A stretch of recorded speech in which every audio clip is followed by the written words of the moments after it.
Après le Venezuela et l'Iran, Cuba, c'est en tout cas ce qu'insinue Donald Trump. The Castro regime was brutal, but they lived off Venezuela. Now they don't live off Venezuela. Isolés, les Cubains subissent eux des coupures de courant quasi quotidiennes. It may be a friendly takeover, it may not be a friendly takeover, it wouldn't matter. Bonjour et bienvenue dans C'était pas mieux avant, votre émission dans laquelle on revient sur des événements et des personnalités marquants de l'histoire politique de la France et du monde. Et aujourd'hui, on vous propose une rétrospective de l'histoire politique de Cuba.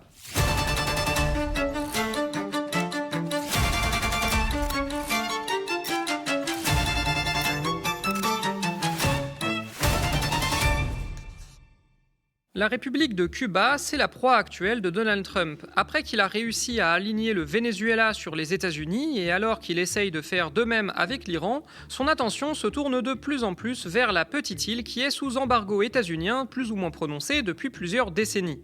Coupure des importations de pétrole, renforcement des sanctions, l'objectif de l'autocrate de la Maison-Blanche est d'asphyxier la petite île pour contraindre ses dirigeants à capituler et à entrer dans la sphère d'influence états-unienne. À noter qu'en matière d'impérialisme, l'objectif de Trump n'est pas nécessairement le changement de régime, mais surtout l'alignement du régime, quel qu'il soit, sur ses intérêts à lui. Mais ce n'est pas la première fois que Cuba se retrouve dans une situation comparable, elle l'a connue au moins une fois dans les années 90, à l'époque de la dite période spéciale, comme l'appelle la population cubaine, qui a suivi la chute de l'Union des républiques socialistes soviétiques. Mais bien sûr, dans cette émission, on n'a pas pour but de parler que de ça, et on vous propose donc de faire un historique de tout le cheminement politique cubain, de ses premiers peuplements jusqu'à aujourd'hui.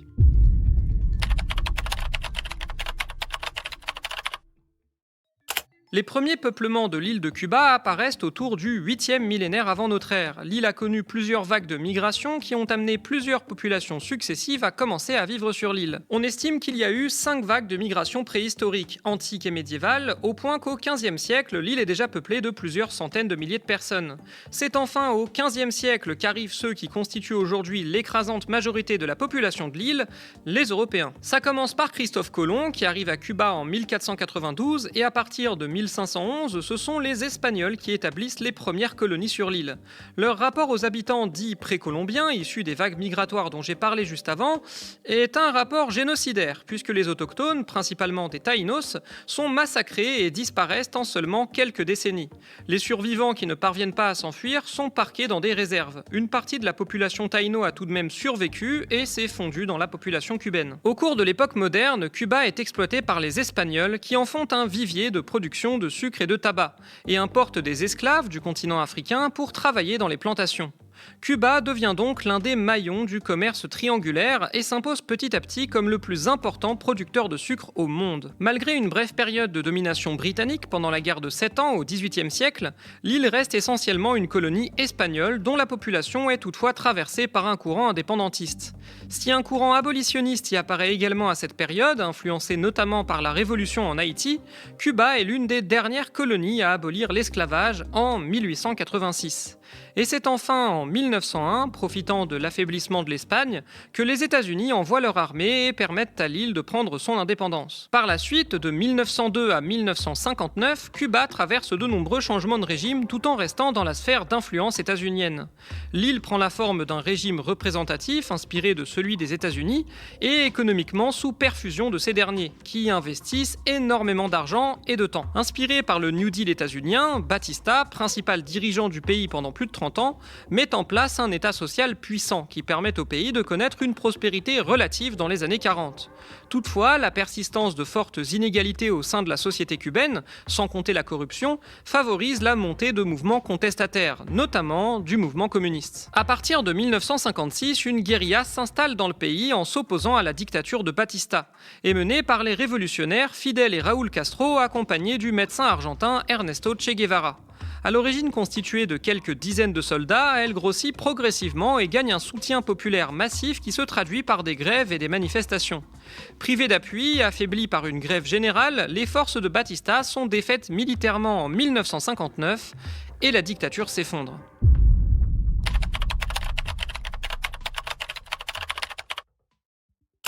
Je ne vous l'apprends pas, la révolution cubaine a eu lieu dans le contexte de la guerre froide, un conflit économique, idéologique et indirectement militaire entre les États-Unis d'Amérique et l'Union des républiques socialistes soviétiques. Et la révolution cubaine, bien qu'on pourrait le penser, n'est pas spécifiquement communiste. Son principal leader, Fidel Castro, joue un double jeu pendant plusieurs années en laissant penser qu'il ne mettra pas en place un État dit communiste à Cuba. Et d'ailleurs, avant d'être révolutionnaire, Castro était membre du parti orthodoxe, un parti démocrate socialiste. Toutefois, il ne remet pas en place les structures parlementaires d'avant la dictature de Batista. Et les premières années de la révolution sont celles du développement du pouvoir personnel de Fidel Castro. Les relations avec les États-Unis, d'abord cordiales, se tendent très vite avec la nationalisation des entreprises états-uniennes par le nouveau régime. Les grandes propriétés agricoles sont démantelées et redistribuées sous forme de coopératives. Le reste est également nationalisé et le pays se rapproche diplomatiquement et politiquement de l'URSS, jusqu'à se doter d'une constitution qui achève d'en faire formellement ce qu'on appelle un État socialiste. Alors c'est la première fois qu'on parle d'un État socialiste dans cette émission, du coup un peu de contexte. Les États socialistes sont des entités politiques qui ont connu leur apogée dans la seconde moitié du XXe siècle sous l'influence de l'URSS. Ce sont des régimes autocratiques inspirés par les théories de Marx, Engels mais aussi Lénine. Un seul parti politique est autorisé, d'obédience marxiste, et ce sont les dirigeants du parti qui sont également les dirigeants du pays. Ils possèdent des structures parlementaires avec des assemblées représentatives, mais ces dernières ont un rôle au mieux consultatif. L'État socialiste exerce une influence très forte sur l'économie et sur la société. Les besoins essentiels sont pourvus directement par des organismes publics, et c'est également la puissance publique qui contrôle l'économie, soit directement, soit indirectement en fixant les prix. Enfin, ces régimes restreignent les libertés individuelles de façon plus ou moins importante selon les pays et les époques, avec une répression politique, policière et judiciaire contre les opposants. Ce type d'État est critiqué à la fois sur sa droite et sur sa gauche. Ses partisans font remarquer que les États socialistes font reculer les inégalités dans les pays où ils se sont installés, et qu'à leur apogée, les populations bénéficiaient d'une couverture sociale complète et d'un meilleur niveau de vie. C'est notamment le cas à Cuba, qui a mis la priorité sur le développement d'un système médical extrêmement performant, au point où le principal outil de soft power de Cuba encore aujourd'hui, c'est l'exportation de ses médecins. La critique des États socialistes, sur sa droite comme sur sa gauche, dénonce d'une part le non-respect des libertés publiques, le contrôle doctrinal, idéologique et coercitif de la population, qui subit d'importantes pressions pour ne pas remettre en cause le régime, et les opposants trotskistes et anarchistes notamment dénoncent le mensonge de la dictature du prolétariat, censé être temporaire et qui devient en réalité une dictature définitive, avec l'ancienne bourgeoisie capitaliste remplacée par une nouvelle, les élites du Parti communiste, qui sont les principaux bénéficiaires du nouveau système. Enfin, la critique dite marxiste des États socialistes fait remarquer qu'ils ne mettent pas vraiment en place le communisme, mais plutôt un capitalisme d'État, où simplement c'est la puissance publique qui dispose des capitaux et les gère. Et de fait, la plupart des États socialistes ont été plutôt efficaces pour mettre en place une économie d'inspiration néolibérale dans les années 90, après la chute de l'Union soviétique. À Cuba, ce type de régime est fortement influencé par les écrits et la pensée d'Ernesto Che Guevara, l'une des figures majeures de la révolution cubaine. La société nouvelle ainsi théorisée est composée de 3 strates. En premier, Fidel Castro, qui bénéficie d'un culte de la personnalité. En second, le parti, l'avant-garde organisée du prolétariat. Et en troisième, le peuple.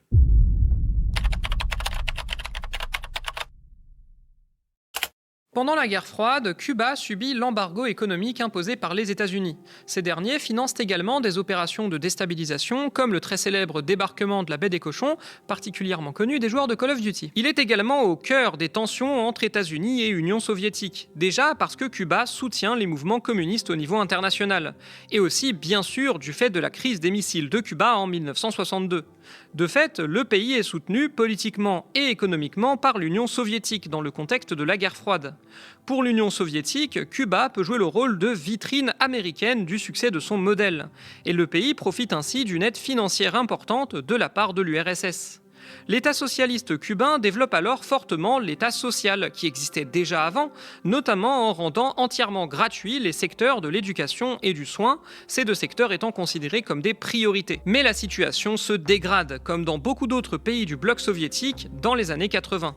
Entraîné par les difficultés de l'URSS, Cuba entre en crise économique. Et cette dernière s'accentue après la chute de l'Union soviétique.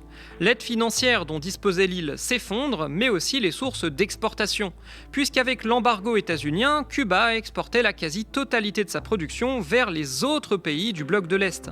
Et quand ces derniers sont remplacés par des régimes libéraux alignés sur Washington, l'île se retrouve tout à coup sans aucune ressource. Le pays survit en rationnant la consommation d'électricité et de nourriture, en réduisant la consommation de pétrole et d'engrais chimiques, et aussi en essayant d'attirer un peu les capitaux étrangers. Il s'ouvre au tourisme étranger et un marché privé contrôlé réapparaît. Et puis, malgré le fait que Cuba soit toujours relativement hostile aux États-Unis, dans le contexte du néolibéralisme triomphant où la contagion communiste n'est plus considérée comme une menace prioritaire par les autorités états-uniennes, les relations entre les deux pays commencent à se réchauffer. Sous le mandat de Barack Obama, la pression économique états-unienne se relâche et Obama est même le premier président depuis le début du XXe siècle à se rendre à Cuba. Une autre nouvelle donne politique vient aussi donner de l'air à l'île, puisque là où jusque dans les années 80, la plupart des pays d'Amérique du Sud étaient dirigés par des régimes d'extrême droite, la démocratisation des années 90 permet à des dirigeants de gauche, parfois même de gauche radicale, d'arriver au pouvoir, comme Chavez au Venezuela ou encore Lula au Brésil. Et ces nouveaux dirigeants nouent des relations politiques et économiques avec Cuba. Pendant ce temps, la pression politique sur la population cubaine se relâche un peu, notamment avec une nouvelle constitution qui est votée en 2019 après des consultations populaires. Cette constitution retire les mentions de communisme en les remplaçant par le socialisme, ouvre la voie au mariage homosexuel, reconnaît la propriété privée, renforce l'état de droit en établissant la présomption d'innocence pour la justice et permet de porter plainte contre l'État, entre autres choses. Alors, à relativiser quand même, on passe pas dans un régime parlementaire pour autant. Cuba reste un État socialiste dirigé par le seul parti communiste cubain et il y a toujours des prisonniers politiques. Et accessoirement, la situation se dégrade de nouveau avec l'arrivée au pouvoir de Donald Trump. Le nouveau président états-unien durcit le ton contre Cuba, remet en place des sanctions économiques et désigne assez clairement l'État cubain comme un ennemi. L'économie cubaine, en fin de compte, est toujours en crise. Pour son agriculture, la pénurie d'intrants, de carburant et de main-d'œuvre fait que le pays n'est pas autosuffisant et reste très dépendant des importations alimentaires. La crise du Covid a aggravé cet état de fait, avec des fermes qui se sont vidées de leurs travailleurs. Le système de santé est réputé toujours performant, mais il s'est beaucoup dégradé depuis la fin des années 80. La situation économique est telle que depuis 2022, au moins 800 000 personnes ont quitté Cuba, en grande majorité des jeunes, et l'économie du pays tient en partie grâce à l'argent que fait rentrer la diaspora. En 2026, enfin, la situation s'est encore aggravée au point de devenir une véritable crise existentielle. Le Venezuela, jusqu'ici allié de Cuba et qui exportait son pétrole, a été réaligné de force sur les États-Unis avec la capture de Nicolás Maduro. Le Mexique continue de fournir une aide à Cuba, mais elle est très insuffisante. Et les États-Unis ont clairement décidé de maintenir un état de siège économique dans le but d'asphyxier complètement le pays, afin de forcer ses autorités à capituler et provoquer un changement de régime. Alors, est-ce que pour autant l'État socialiste va s'effondrer ? C'est pas sûr. Par contre, il n'est clairement pas impossible que Cuba, tout en restant contrôlé par le Parti communiste, repasse dans l'ère d'influence économique des États-Unis et se rapproche économiquement du néolibéralisme. À noter au passage que s'il est éloigné politiquement des États-Unis, l'État socialiste cubain en est quand même assez dépendant économiquement du fait que la diaspora qui y envoie de l'argent réside en bonne partie aux États-Unis et notamment en Floride. Enfin, depuis les années 2010, un secteur privé puissant a commencé à émerger à Cuba, à la faveur des réformes économiques entreprises par le pouvoir. Les PME se sont développées, mais elles nourrissent aussi un retour des inégalités économiques dans le pays. D'un côté, le développement du secteur privé a fait apparaître une nouvelle élite bourgeoise. Et de l'autre côté, près de 90% de la population cubaine vit dans une pauvreté extrême. Et les autorités trumpistes, bien conscientes de l'existence de ce cheval de Troie, ont autorisé la vente de pétrole vénézuélien spécifiquement pour le secteur privé, ce qui contribue à le renforcer au détriment du secteur public. Le modèle politique et social cubain s'enfonce de plus en plus, ce qui nourrit le ressentiment de la population. Et pourrait bien finir par provoquer le changement, au moins partiel, de régime que les États-Unis appellent de leur vœu. C'est la fin de cet épisode de C'était pas mieux avant. Si vous l'avez apprécié, vous pouvez vous abonner aux différentes chaînes du média et pourquoi pas nous soutenir financièrement. Vos dons sont la garantie de notre indépendance. À la prochaine!